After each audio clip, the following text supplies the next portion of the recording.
Hello and welcome to this episode of the Road to Rec League podcast. I'm Callum and today we're going to be covering off what equipment I've been using and maybe me looking at some other stuff.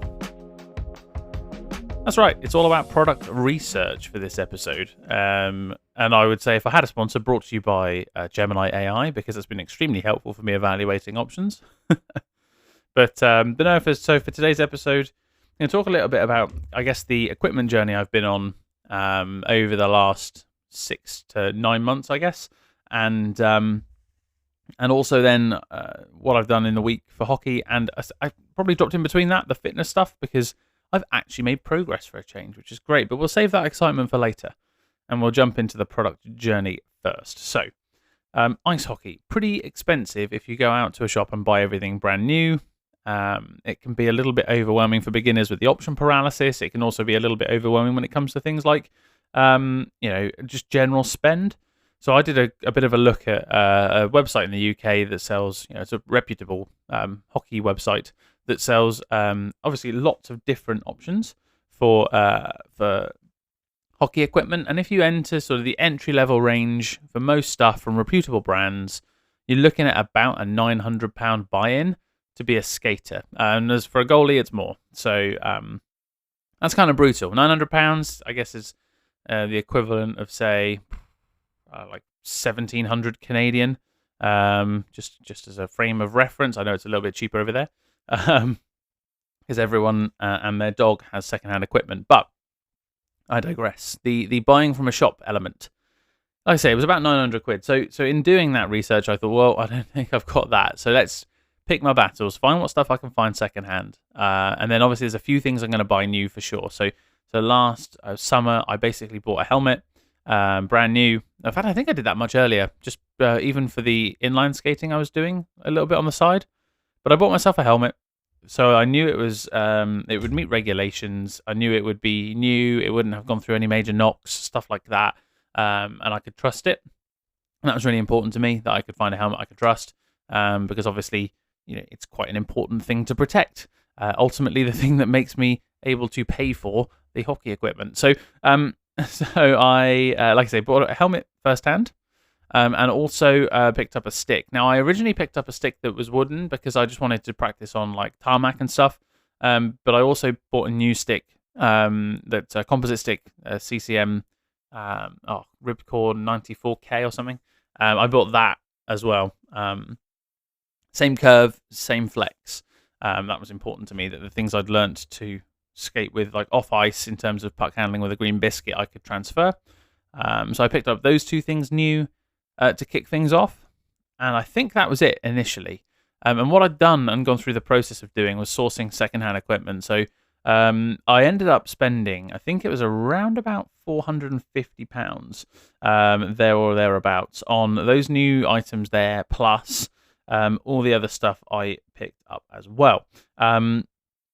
And it basically, it meant I spent half as much as I could have, maybe a little bit less than half as much as I could have actually on reflection, which is great. And I was really, really pleased that I was able to keep this cost down, because, like I say, £900 to get into something can be a little bit much. So it was 470. There you go. That's what I paid first time round.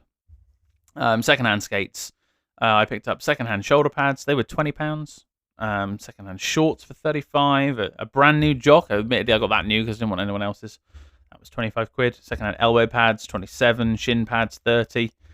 Brand new socks for 16. I picked up wrist protectors. So I have like the anti-cut wrist protectors on. For me, it's peace of mind. They were 20 odd quid. I did get a brand new base layer and neck guard for 60. My gloves I picked up for 57. That was pretty good. They were brand new, but someone was selling what they didn't know they had, sort of thing. And they were slightly too big, so I think that helped. And then I've been able to get a myriad of jerseys for next to nothing. So, like I say, I did a pretty good job of picking up some stuff secondhand. However, I did do some buying twice along the way. So that was my intro to hockey. And I guess my mindset was get stuff that's going to be safe enough for me to get on the ice and take part. Now, before I even had my first hockey session, I replaced my skates because I was realizing that I couldn't do more than 20 minutes without getting cramp in my feet. The boot fit was way too narrow. I have quite wide feet across the middle, which makes it really inconvenient for most most shoes, honestly. So I'm forever sizing up, and you can't really size up in a hockey skate without losing like the fact that it fits your ankle properly. So I was a little bit stuck on that front, and ended up sort of settling for an entry level. Well, not the lowest price, but the next step up. It was heat moldable. It came in the right fit. It was a bit wider. I went to my local skate shop for it by the rink in Bristol, and like I say, got a pair, got it heat molded, and away we went. So they fit better. It's not perfect, if I'm honest, and it's the next thing I'm looking to upgrade, but we'll get to that in a bit. So I picked that up, and I picked up a new stick as well, a composite stick for the ice, so I wasn't going around with my wooden stick, really struggling to keep up with people. Also, lengthwise, the wooden stick was much shorter, and I think the same flex, longer stick suits me so much better. With my reach, I can really get in lanes, and I think it's really impacted my game in a positive way. So I basically just want to rinse and repeat that stick, the exact shape now. Maybe for the rest of my life, don't change what's not broken. And so I've gone through that, and basically my equipment has stayed largely the same, but for elbow pads, because I bought a size that was too large, and gloves that I bought a size was too large. So I've slowly learned, I guess, about what's important to me and what makes me feel comfortable. And like the arms and legs element, really important. And then about 3-4 weeks ago, my shorts started getting massive holes in them, and I was having to tighten them up more than I should because they were starting to get more and more loose around the waist. So I picked up some new shorts that fit better as well. And so slowly I've gone through the process of replacing most of my kit. Still original that I've got from, I think, the 90s. Maybe the early 2000s are my shoulder pads. They're Mission branded. So I think they stopped selling skate equipment in the mid 2000s or something. And what else have we got that's still original? Oh, and I got the secondhand shin pads. They're still secondhand. And they fit great. They stink, but they fit great. And I wash them regularly to try and reduce the smell. But, you can only do so much, I think. Unless I just covered them in bleach. But that's where I'm at with my hockey equipment at the moment. And I guess I wanted to give you a bit of a baseline, because what I'm looking to do now is take the step up in terms of the skates I have. So I'll explain the problem that I have slightly. I got a couple. I'm basically having to run my skates so tight, and it's a very narrow looking top half, because I have to get a really wide fit for my feet, because you can only heat mold some skates so much, and I have slightly odd feet. So I'm sacrificing, or it's almost like my ankle isn't quite tight enough in some areas. But then if I want to make it a bit looser so that the top of my foot, like the top arch of my foot, doesn't hurt, then I've got to loosen my ankle. I'm making compromises, and I don't really want to make compromises anymore. I kind of want to just put my skates on and go. And I mean, in terms of the difference between the other one, my old skates and these ones, night and day. Like I can go and do an hour and a half on the ice, and that's great. But I'm also finding that I am really like having to sharpen my skates quite a lot. I talked about that obviously in the last handful of episodes, about that confidence it gives me when I'm on freshly sharpened skates. I'm losing my edges really quickly on these skates. And I, again, thanks to Gemini, had a bit of a chat about hockey equipment. And one of the things I sort of said was, look, is there any chance that part of the reason I'm getting my skates sharpened so much is because I've got softer metal on my blades because they're cheaper, and they're pressed into the bottom half of the boot as well, so they're not replaceable blades. It's not something I can change out or upgrade. It's something eventually I'll just run out of. And it kind of got me thinking, like, well, if I'm eventually going to run out of these, what I might as well do is replace it while I can still get some resale value from the actual skate boot, because I'm getting my skate sharpened basically every 4 to 5 hours on the ice. I'd really love that to be nearer, say, 10, and to have a consistent feel. But genuinely, the first 2-3 sessions are great. The next session feels like a massive drop-off. And I'm drying my skate blades. I'm taking really good care of them. I'm, putting them in their insoles. I'm only ever going on the rubber mats. Like I'm trying to be as delicate as I can with the things. My skate technique is not very good, so I'm putting a lot of pressure on my inside edges.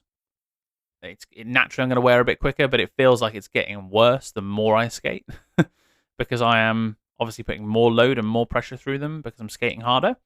And not all of it's like just bad technique now. So I mean, it's not good technique, but it's not all just terrible. I think some of it's just me putting a lot of pressure on it, a lot of stops on one side as well. So my right skate starts to slip really quickly because the inside edge of that takes a lot of the brunt of me hockey stopping, obviously.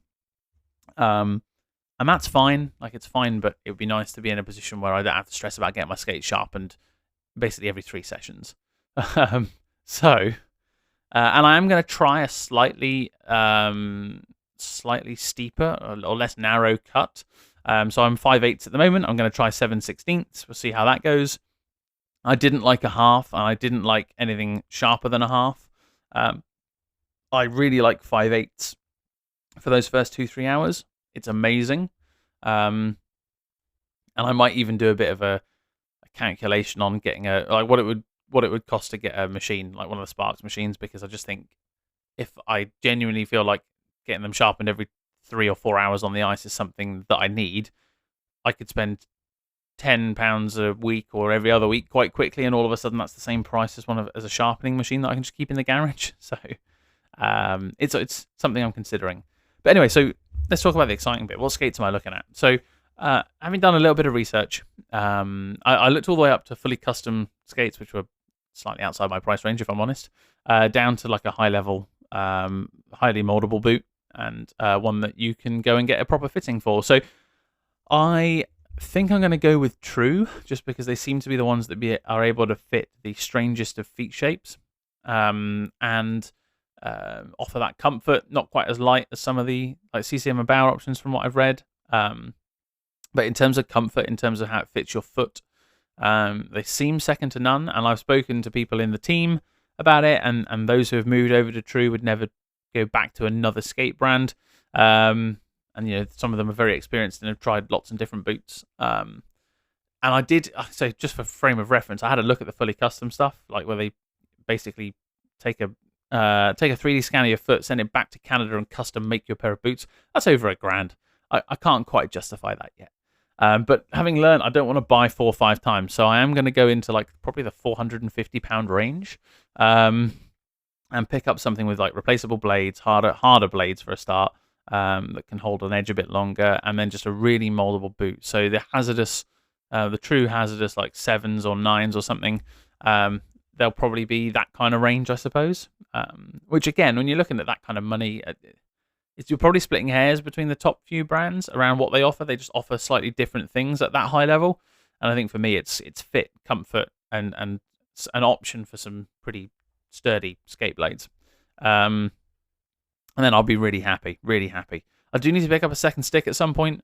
I know for sure that I want exactly the same height stick. I want it to be the same flex and a P29 curve, and I just want that because I don't want to have to learn how to use the new curve. I quite like the curve I have. It's now becoming more predictable, like my inputs are meaning an output, which I really like.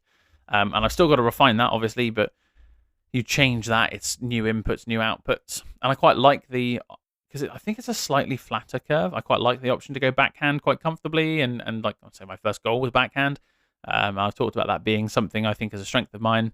I still need to work on it for sure, but yeah, I feel comfortable on it, and I don't really want to change that. So that's the shape I've been getting used to for the last year, essentially, with the green biscuit or on ice. So that's the plan, basically. I just thought it'd be an interesting little update, a foray into the journey I've gone through so far on equipment, in terms of buying a lot of secondhand stuff and actually replacing the majority of it by now. And you can talk about, should someone buy twice or buy once, get the expensive stuff up front. At the end of the day, you don't know if you're going to like stuff like this. And taking up a new hobby at almost 30 years old is a little bit daunting when you're not really certain if you're going to enjoy it. I love watching it. I love being a part of it. I like reading about it. I like engaging with people on the topic of ice hockey. Am I going to enjoy being out there? I liked getting out on my skates. Is it going to be too much? Is it going to be a bit nerve-wracking? Am I going to have this fear of getting hurt all the time? And all that sort of stuff floats through my head when I go and buy my £65 secondhand skates. So the idea of dropping 210, I think it was, or £200 on a new pair of skates was frankly a little bit too much. But now I'm at a point where I'm hugely passionate and I'm putting hours and hours of effort in on the ice. And I'm being consistent with it and committed. So I feel like it's an opportunity for me to, like I say, really focus on upgrading the equipment in the right places. I don't need to change my shoulder pads. They're absolutely fine. I don't need to take my shin pads. They're fine. I need to sew them a little bit, but they're absolutely fine. Everything else fits like a glove. So let's go get some nice skates and a second stick just in case one breaks. That's kind of where I'm at now, I think, which is good. good place to be with equipment when you feel comfortable, I think. And I say skates aside, I feel really comfortable. So yeah, that's my little rundown of equipment. Let's jump into my fitness journey then, just to shake things up. Normally I bolt this at the end, but I figured, we've had a lot of just general catch-ups lately. A lot of like once a week me going, this is the progress I've made, these are the sessions I've had. But I've actually made a change in the last week that's shifted a good chunk of water weight. I doubt it'll be, body fat necessarily, but I'm back to feeling myself after just a week, which is great. I say myself as in closer to myself. So I did a little bit of research. Again, I'm gonna say thanks to the likes of Gemini AI, because I could just have a chat with it and sort of figure a few things out. And I've just went through this, tried to conceptualize an idea around intermittent fasting and how I can make that work with my schedule. So for those of you who don't know, this might be the first episode you're listening to, I'll break it down. My Wednesday sessions for hockey, which are consistent in my life, they're my team practices. I'm trying to get to every single one that I can. They start at 11:15 at night, and they finish at midnight. That's quite late and quite inconvenient if you want to try intermittent fasting 8-16, which is basically where you eat for 8 hours. You have a consumption window of 8 hours, and then you have 16 hours where you eat nothing. You can drink water, you can drink, tea without milk, you can drink coffee without milk.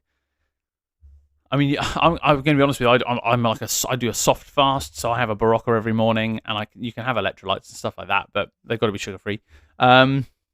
So it's obviously a little bit tight around that kind of time where you don't consume food. So for the days where I do hockey, I don't start. Well, that Wednesday I didn't start eating until 3:00, and I gave myself an extra 2 hours. Basically, I said I'd extend the window for the sake of sport, and again working through logical problems with the with Google Gemini and just going, okay, well, this is the situation I've got. How do you think this fits with the principles of intermittent fasting? Because am I going to get stressed out if I have, if I eat at 10:45 and finish at 7? Probably not. I'd like not to. I'd like to be as strict as I can. But if I need to shuffle things around, as long as I'm doing it in a controlled manner, I'm not just like, oh, I really want a snack this morning, so I'm just going to extend my window. That's different. If it's planned, if it's considered, then it's okay in my head. So like I say, the Wednesday, I shuffle my times. Thursday, I then sort of shuffle my times to bring myself back to normal. But it's worked really well. So I think I said last episode, I weighed in at like 89.8 kilos or something, and I was getting very close to the 90 that I didn't want to hit. Well, I'm down at 87.7, which I'm almost certain is all water weight. In fact, I did weigh at 87.1, but I just didn't believe that, so I just went with the 87.7 that I had the day before. So, and we'll see how I am next weekend. Obviously, this is now a commitment that I'm going to try and stick to for a reasonable amount of time. See how it impacts my routines. I've really enjoyed it, actually. It's taken a lot of thinking away from like what I can eat, because you can only really eat so much in 8 hours without feeling unwell. So I'm not like cramming in 1,000 calories at 11 o'clock at night every night. I'm stopping at 7, 8 o'clock, that kind of time frame. Or on a hockey night, I'm not starting till 3, so I'm eating a bunch at 3. I'm then commuting. I'm then having a dinner before skating. I'm then skating, and then I'm having a recovery meal afterwards, and that's it. And that's all I've really got time for. So it's really good to be in that kind of disciplined place, and it's been really helpful. In terms of other exercise, I've not done a whole stack. I did do some stretching during the week just because I've been feeling a little bit stiff. But yeah, it's good.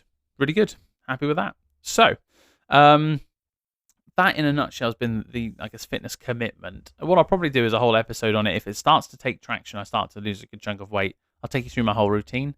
But in the meantime, just a nod to say I'm trying something new, and it seems to be working. Okay, last up, skating. Arguably the reason I do this.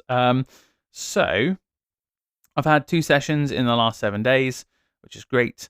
I had my adult learn to play session on the Sunday, as per usual, although this Sunday is a little bit different, where it was a 4 drill session, which was great. I actually really enjoyed that. And it's becoming more and more drill based than scrim based, which I think it suits that session beautifully. So we did 4 different sessions. One of them was stick handling with cones. So basically, 1/4 of the ice, set up some cones, stick handle on the way to the cone, go around the cone, stick handle on the way back. And it can be what you need it to be. So you can do a bit of backward skating, you can do a bit of transition, you can do a bit of whatever. So that was quite helpful, just getting a feel for the puck and warming up on that session. And then we had an edge work kind of session where it'd be like you'd get to there was in the other quarter of the ice on that side, a bunch of cones scattered around, and you had to like do tight turns around the cone. So you had to stop 1 foot in front of one cone, skate to another cone, stop 1 foot the other foot, and try and work on stopping on both sides, which was great. And the sort of something I want to work on that I've started working on a little bit in my spare time, I guess, is skating forward around a cone on, let's say, the left side, and then transition to back and skate around the back side of the cone, so the right-hand side of the cone. So it's almost like that. I'm skating forwards, I see a turnover happen, and I transition to skating backwards a little more smoothly than I do currently, which is stop, turn around, skate, and then turn around again. So to be able to keep that a bit more fluid is something I really want to work on slow time. So I got a chance to practice a little bit of that in front of cones rather than round cones, and just work on those kind of skills, I guess. And we did a little bit of getting up off of a slide as well, which I think is important. So when you hit the ground and you fall over, getting back up again is important. You've got to be able to do it quickly. So that's something we did as well. Really, really good. Really nice to do.